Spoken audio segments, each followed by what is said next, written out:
नमस्कार, जय महाराष्ट्र, जय मराठी। घटना सगळ्यांना माहीत आहे। आज आम्ही कल्याणमध्ये आहोत, ठाणे पोलीस आयुक्तालय अंतर्गत।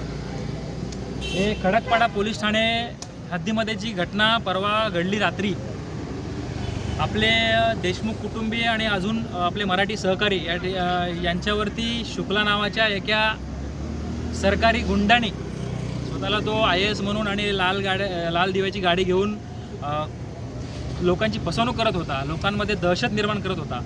त्याने आपल्या या देशमुख कुटुंबियावरती आणि आजूबाजूच्या आपल्या मराठी सहकार्यावरती हल्ला चढवला।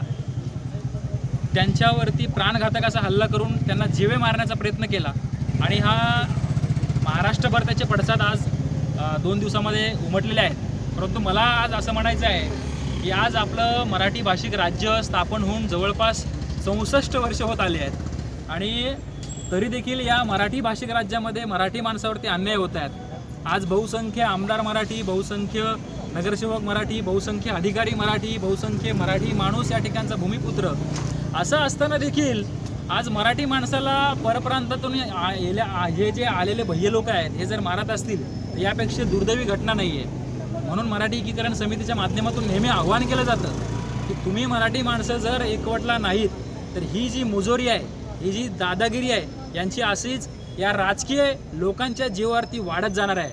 आणि ही जी पिल्लावळं आहेत ही फक्त राजकीय लोकांनी वाढवलेली आहे, नाहीतर हा जो माज मराठी माणसाला मराठी राज्यामध्ये मारण्याचा यांचा कधीच झाला नसता।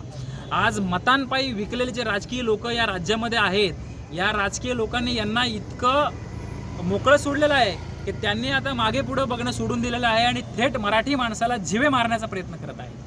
आज कल्याण डोंबिवलीसारख्या मराठी बहुबल भागामध्ये एक शुक्ला नावाचा माणूस देशमुख या बांधवांवरती हल्ला करतो। आज ते रुग्णालयामध्ये दाखल आहेत।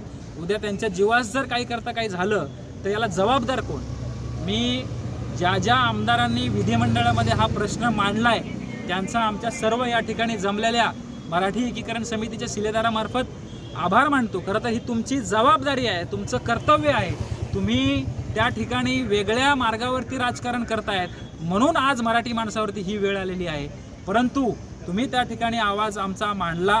माननीय उपमुख्यमंत्री अजित पवार, माननीय मुख्यमंत्री देवेंद्र फडणवीस यांनी देखील आश्वासित केलेलं आहे या शुक्लाला त्या महाराष्ट्र पर्यटन विभागामधून नोकरी त्याची बडतर्फ केली जाणार आहे आणि या शुक्लांवरती जे काही त्याची बायको आणि ती शुक्ला जो माणूस आहे याच्यावरती कठोर अशी कारवाई केली जाईल असं आश्वासन तुम्ही विधिमंडळात दिलं आहे। त्याच्यावर तुम्ही ठाम असाल, आम्हा सर्व मराठी जणांना विश्वास वाटतोय।